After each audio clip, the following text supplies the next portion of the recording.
overheard my daughter-in-law bragging to her friends. Soon I'll finally be free of that difficult woman. A quiet room in a senior home is exactly where she belongs. But when the lawyer read the will, it turned out she was the one who would be packing her bags. The funeral home smelled of lilies and sorrow. I stood beside Noah's casket, my hand trembling as I touched his cool cheek for the last time. My only son, gone. At 68, I never imagined I would outlive my child. The illness took him in just 3 months, leaving no time for final conversations, no time to prepare for a life without him. "Mrs. Harrison, would you like to sit down?" the funeral director asked softly.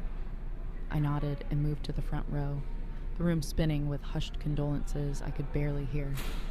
Elizabeth, my daughter-in-law of 15 years, sat beside me in a perfectly pressed black dress, her makeup flawless. I had loved her like the daughter I never had. "I need some air," she whispered, squeezing my hand before gliding toward the back. A few minutes later, I followed to take my medication. Near the side hallway, I heard her voice, too bright, almost cheerful. "Thank goodness this day is nearly over," she sighed. Everyone keeps asking how they can help, as if I need their casseroles or pity. Next comes the good part. I finally get my life back, and I can send that old woman to a nice little nursing facility where she belongs. My heart stopped. "Olga?" someone asked.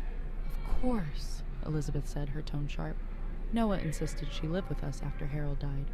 But now, she has nothing. The house is in my name. She signed it over years ago, and Noah left everything to me. In a week, she'll be gone." I gripped my cane until my knuckles ached and backed away unnoticed.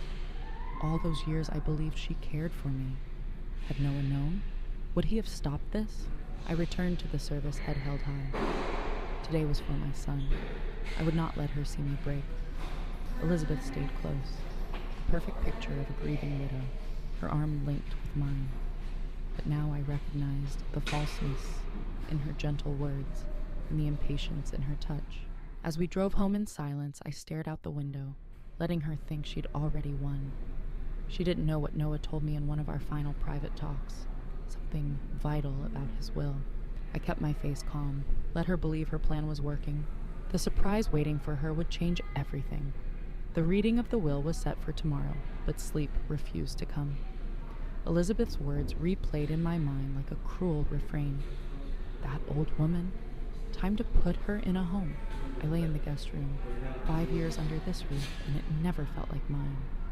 Memories crashed over me, each one sharper now that I understood the betrayal behind them.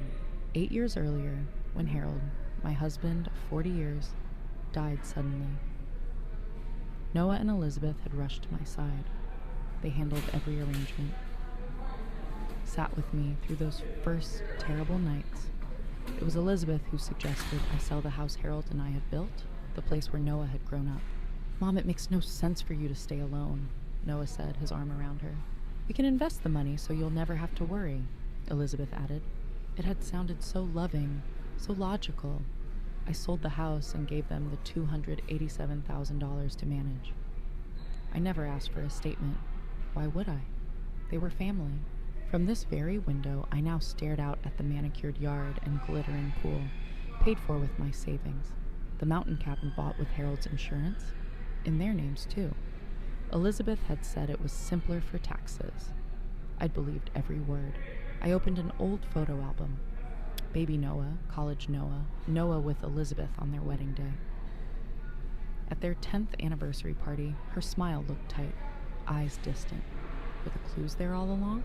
I recalled smaller slights I'd brushed off.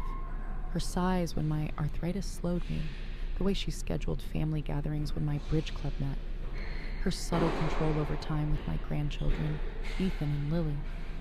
I'd accepted it all just to remain close. As dawn crept in, a new suspicion surfaced. During Noah's illness, Elizabeth had been busy. Frequent business trips, late-night calls, a sudden wardrobe upgrade. 2 weeks ago, I'd seen a text flash on her phone. "Can't wait to see you again. Last time was amazing." From someone named Ryan. At the time, I convinced myself it was work. Now the pieces fit too well. The anger that rose in me was unlike anything I'd known. Betray my son while he was dying? Plot to discard me and take everything we built? I was still clutching the album when a soft knock came. Grandma, are you awake? Ethan's voice. Mom said we're leaving for the lawyer's office in an hour. I opened the door to see Noah's eyes staring back at me from his 13-year-old face. Thank you, sweetheart. I'll be ready. He hugged me hard. I miss Dad. I know, honey. I miss him too. Over his shoulder, Elizabeth appeared, her smile syrupy and cold. Don't keep Grandma too long, Ethan. She needs to get ready. Today's an important day. Yes, I thought, meeting her gaze. Today is indeed important, because in one of Noah's last clear moments, when Elizabeth was out, he had gripped my hand with surprising strength. Mom, he whispered, I've been watching and listening. I've seen things, learned things. I need you to know I've made arrangements. When Noah whispered those words weeks ago, I hadn't understood. Now I finally did. The next morning, we headed to Bradley & Associates, a quiet law office on the top floor of a downtown building. My cane felt heavier with every step, grief and nerves weighing me down. Elizabeth strode ahead of us, heels clicking, her sleek black pantsuit more boardroom than morning. Ethan and Lily followed close behind, their faces solemn. I reached for Lily's shoulder, and she leaned against me. At least the children still sought my comfort. Mr. Bradley, Noah's attorney for 10 years, greeted us with gentle formality and ushered us into the conference room. Thank you for coming. I know this is difficult, he began. Noah left very clear instructions, and it's my duty to carry them out.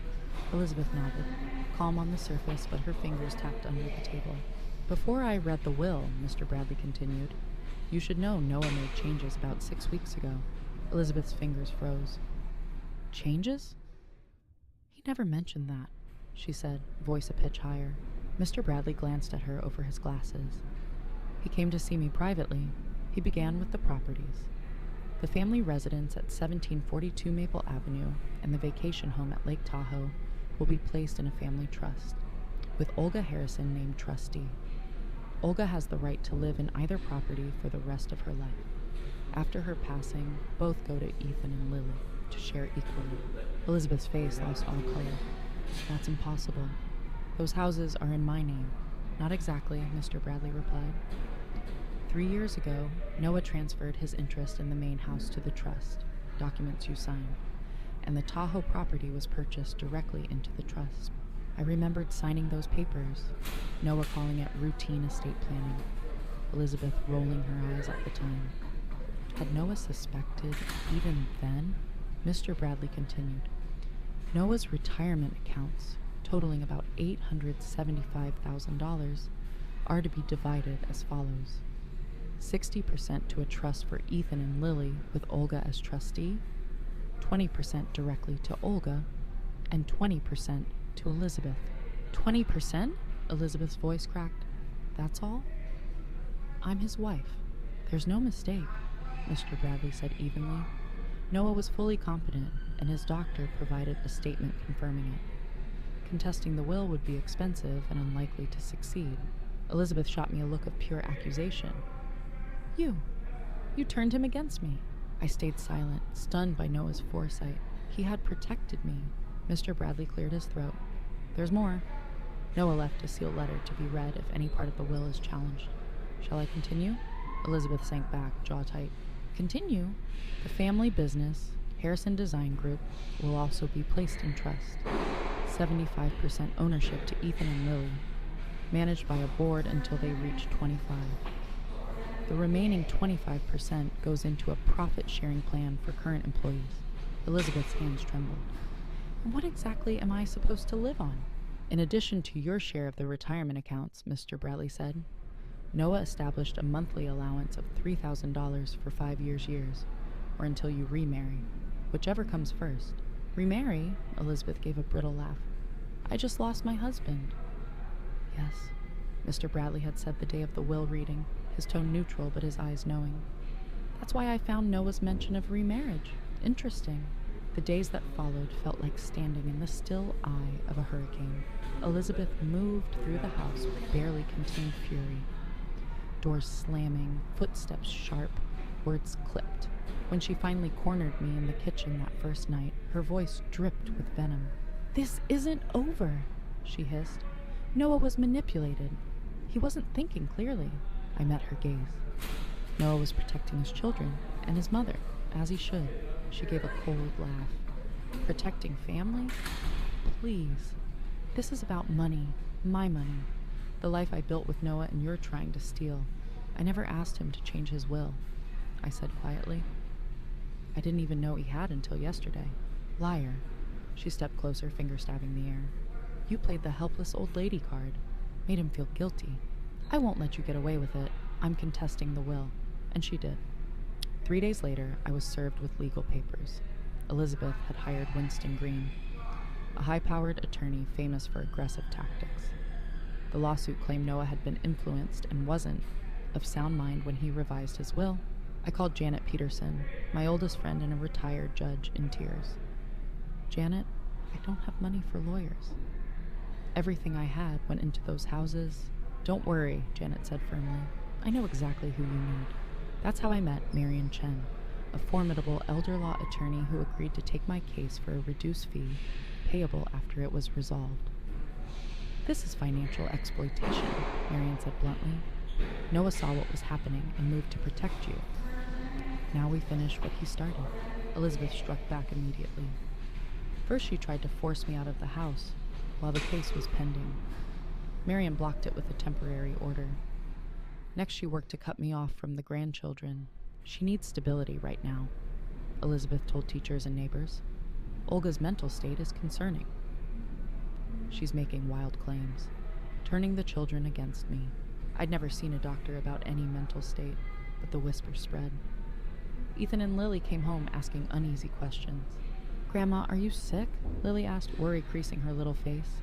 "No, sweetheart," I said gently. "Then why is Mom saying you might have to go to a special hospital?"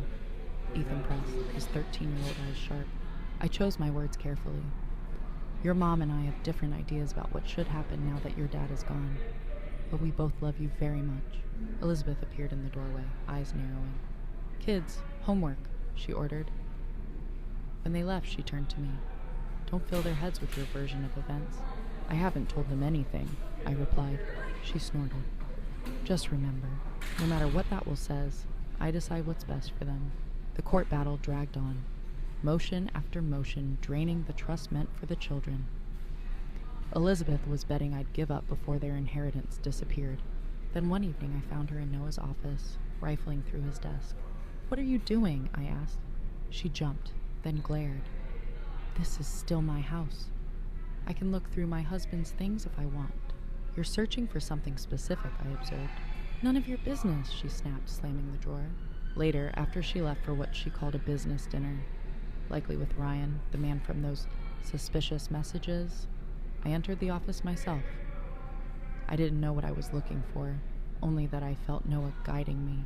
In the bottom drawer, taped beneath a stack of old tax returns, I found a sealed envelope with my name on it. My hands shook as I opened it. Inside was a USB drive and a handwritten note.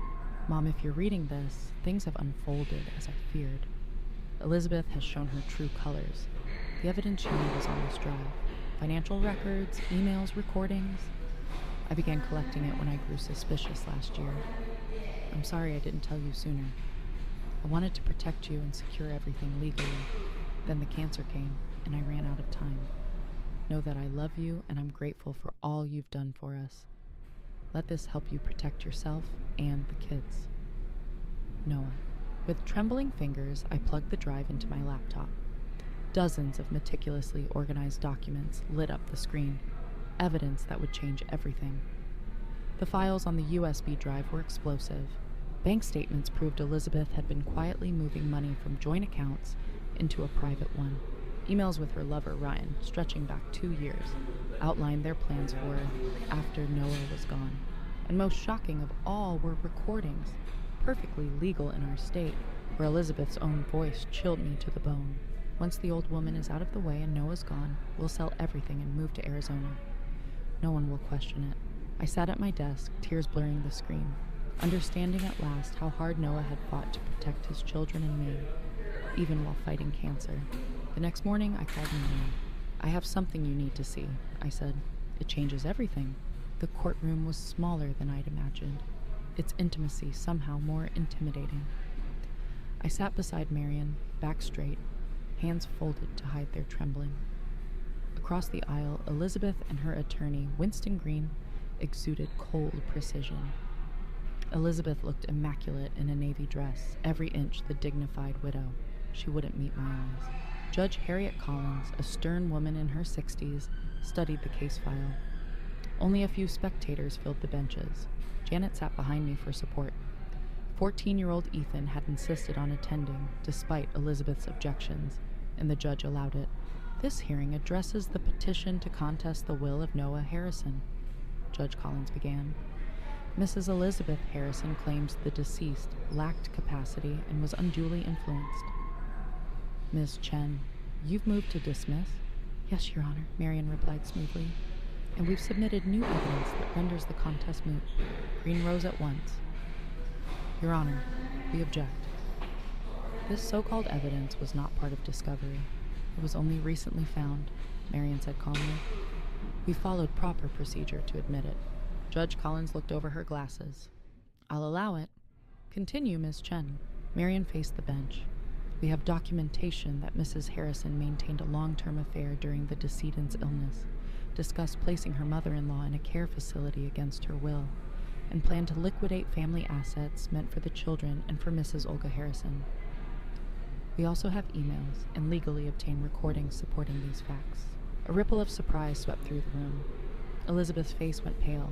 This is outrageous, she burst out, half rising. Green placed a steadying hand on her arm. Your Honor, even if such material existed, it's irrelevant to the will's validity. Marion didn't flinch. The recordings were made by Mr. Harrison in his own home and office, well within the law. The emails came from shared devices and joint accounts to which he had full access. Judge Collins raised a hand. I'll review the evidence in chambers to determine admissibility. For now, we proceed with testimony. The defense calls Olga Harrison, Marion announced. I rose, heart pounding, and took the witness stand. After the oath, Marion guided me gently through questions about my life with Noah, the finances after my husband's death, and my years in the family home. I spoke steadily, determined that Noah's careful preparations would not be in vain. Then Winston Green approached for cross-examination, a thin smile on his lips. Mrs. Harrison, he began, you were financially dependent on your son, correct? Yes, I said plainly. After my husband died, I entrusted the proceeds of our house to Noah and Elizabeth. And now, he leaned closer, you stand to gain control of substantial assets that would otherwise remain with his wife. Convenient, isn't it? Objection, Marion said instantly. Argumentative, Judge Collins ruled. Sustained. Mr. Green, confine yourself to questions, not insinuations. Green's smile tightened as he shifted tactics, but I sat straighter, waiting. Mrs. Harrison, have you ever been diagnosed with dementia or memory problems? No, I said firmly. Yet you claim you didn't know your son had changed his will. Isn't it possible you're misremembering conversations during his illness?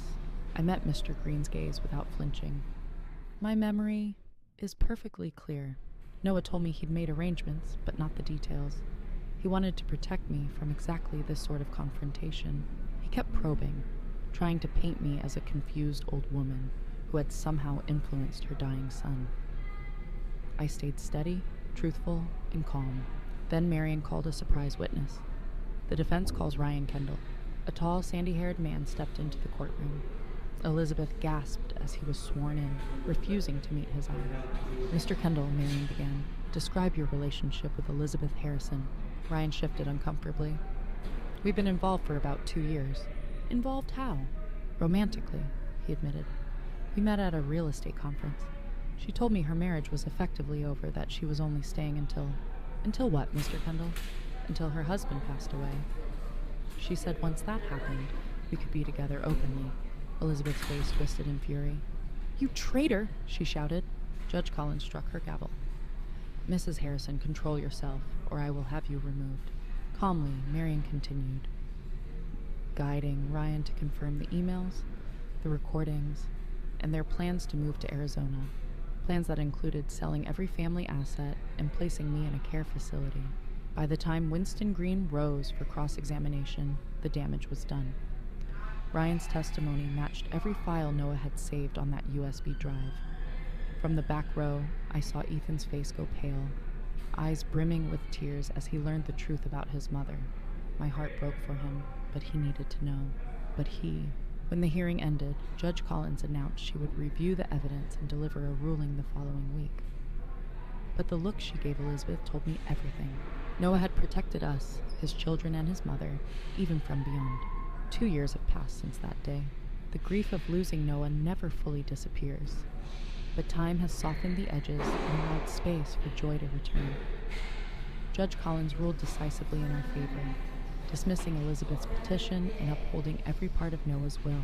Elizabeth raged, threatened more lawsuits, but her own lawyer advised against it. The evidence was overwhelming.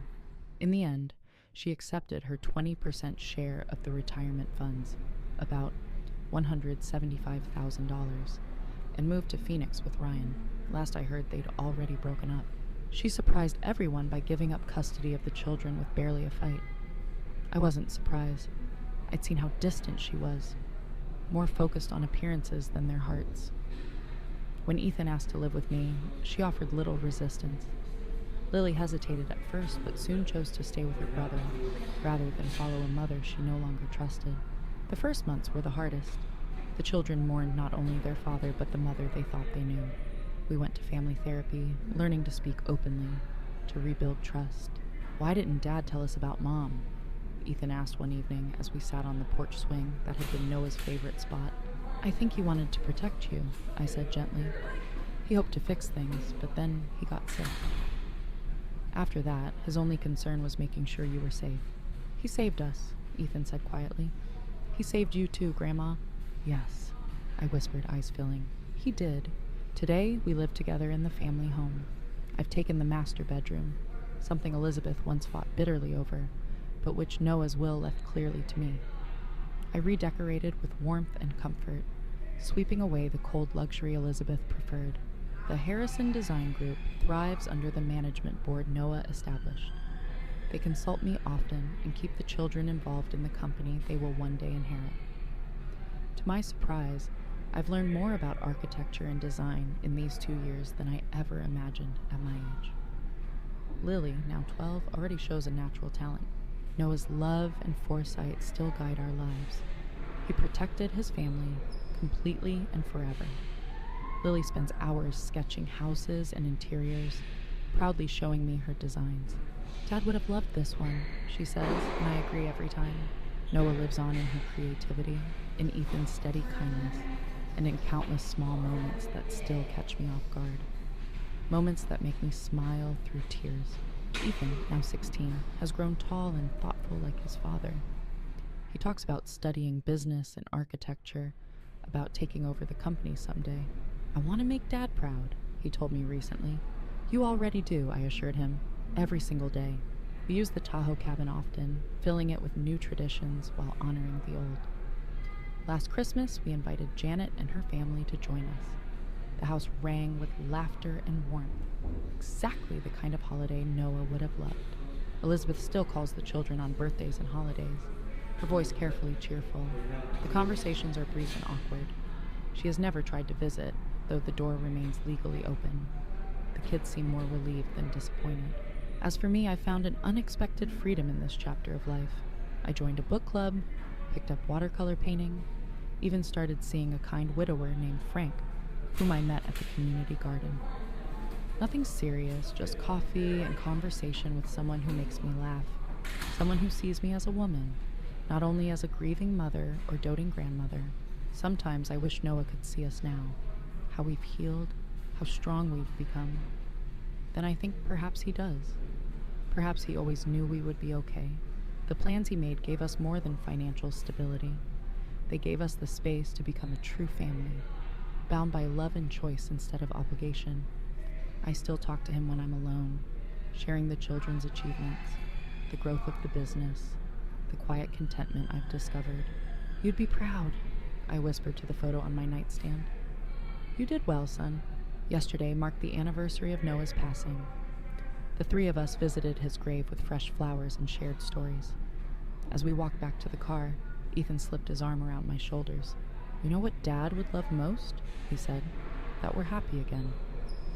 That we found a way forward. Lily nodded. And that Mom got what she deserved. I smiled at these wise young souls who had faced so much, yet remained gentle and kind. I think you're both right. That night, settling into bed, I thought about the fear I'd felt on the day of Noah's funeral. How I once imagined a future of loneliness in a nursing facility, forgotten and powerless. Instead, I am at the center of a loving family, in a home that truly belongs to us. Elizabeth's words from long ago echoed faintly. Now I'll finally get rid of that old woman. The irony is never lost on me. In the end, it was Elizabeth who packed her bags and left. Noah made sure of that, his last enduring act of love. As I drifted toward sleep, a quiet smile found me. They say living well is the best revenge. If that's true, then this peaceful, joy-filled life, this rebuilding of what was broken, is the sweetest victory of all.